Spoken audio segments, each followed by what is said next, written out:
வேள்வியின் நாயகனாக அக்னி கொண்டாடப்படுகிறார். அவனுக்கு 7 கைகள் 7 நாக்குகள் என்றெல்லாம் புராணங்கள் சொல்லுகின்றன. எல்லா யுகங்களுக்கும் இடையிலே தொடர் சங்கிலியாக விளங்குபவன் அக்னி.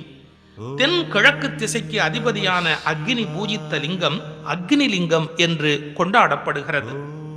மலையை வலம் வரும்போது சேஷாத்ரி தெருவில் இருக்கின்ற இந்த அக்னி லிங்கத்தை வணங்குவது நன்மை தருவதாகும். தென் திசைக்கு அதிபதி யமன், மரணத்தின் காரணன். நாய்களுடனும் மகிஷன் என்னும் எருமையின் மீதும் அவன் வலம் வருகிறவன். பிறவிகள் மாறி மாறி வரும் என்பதை உயிர்களுக்கு உணர வைப்பவன் யமன்.